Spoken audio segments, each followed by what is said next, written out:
Let me just say this about San Diego State, and I want to hear from Brian Dutcher after the loss to UConn on Thursday. This is just my 2 cents. I think losing in the manner in which they lost to UConn on Thursday takes nothing away from what they accomplished this year. I'm talking about San Diego State. I think UConn's historically good.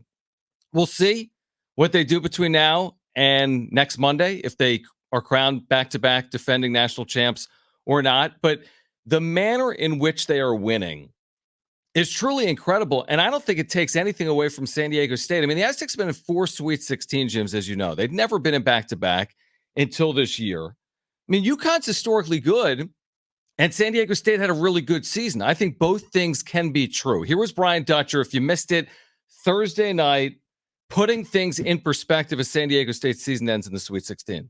With that being said, I want to say it's not the ending we're going to remember, it's the journey, because the journey's everything, and we've been on an incredible journey together.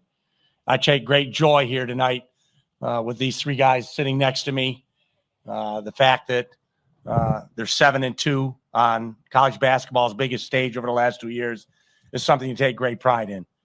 And so I said, if losing a basketball game is the worst thing that's going to happen in your life, you're going to have a fantastic life. The benefit of perspective. So, yeah, San Diego State loses by 30 to UConn, and then you watch this weekend in Tennessee. Who did they even play? They played Illinois. Illinois, I'm an idiot. They played a team with Orange. They allow a 30-0 run, Illinois, to UConn in a very similar win. They ended up winning by 25. So San Diego State's season is over. It's transfer portal season. It's the offseason. But again, Sweet 16, they've done it 4 times. I thought it was a darn good year, and I think it should be celebrated. And the banner's going to go up into Viejas next November. Yep. I talked about it on Friday. Like, I didn't listen. I know you didn't listen. And it was... Actually, didn't I join you? No, you did Thursday. not Friday. No. Yeah. Friday was a very quick show. But losing the game to UConn, I'm not even going to remember like that game, really. You know, Right, like it's one of those games like, yeah, of course you'd want the outcome of that game to be different, but it doesn't take away anything from what they've done the last 2 years. And the Illinois game that it almost makes it puts it in perspective. I don't want to hear anybody talking about how bad that loss was for San Diego State versus UConn, because guess what? UConn's doing that to everybody.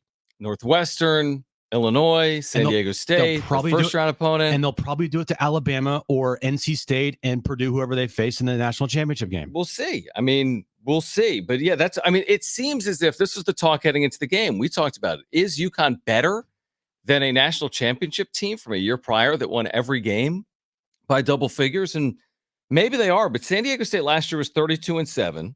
The Aztecs this year went 26-11. What's the math on that? They're 58-18 with a national championship game appearance and 2 Sweet 16s. That's hard to do anywhere, any level of college basketball. And that's what the Aztecs just did. Now, I think as you turn the page, and this stuff happens so quickly, Jim, and we'll talk about it with Jeff Smith coming up, what happens now? Jane Ledee had one of the greatest seasons in the history of the program. He's gone. He's out of eligibility, as are a couple of other Aztecs. Jay Powell, Darion Trammell, one of the great Aztecs last year in the run, of course, was Darion. But you have Lamont Butler's got a year of eligibility. You have Micah Parrish, who has a year of eligibility. And then you have other players up and down your roster as well. And we'll see what they do in the portal. But what happens now for San Diego State? And I think first and foremost with Lamont Butler, who is one of the Aztec legends. And will he be back for a 5th year or not?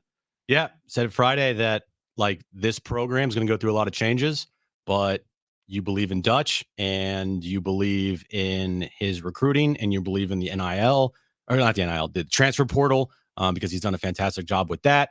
And it's going to be different. And it might take a little bit to get back to another Sweet 16 or get back to a level where you're dominating the Mountain West Conference, but you believe in Dutch because he's proven that he can do that before. And it could happen as early as next year or not, but you have the pieces in place and you're confident with what Dutch has done here. We have a text line. We always invite you to text, and we can agree to disagree. There's a lot of opinions we disagree with on the text line, and there's opinions we agree with, and it is what it is. I mean, that's what Sports Talk Radio is. So this isn't personal, 858, and we appreciate the listenership, but it's personal. But let me punch some holes in your arguments on the text line. And feel free to call in, by the way, 877-767-4760. This all started hours ago, Jim. Yes.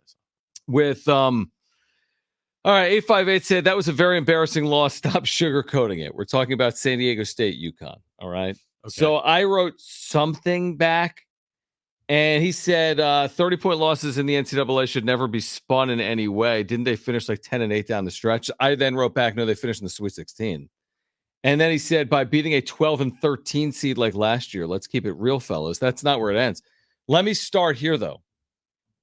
No team in the history of basketball should apologize for how they got somewhere in a tournament.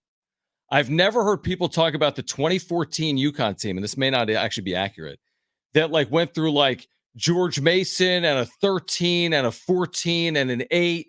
No one is anyone talking about UConn last year in the national championship going through Connecticut, or excuse me, through Miami in the Final Four? Or no, they're not apologizing for who they beat to win a national championship, nor should San Diego State for getting to a Sweet 16, but it doesn't end there. 858.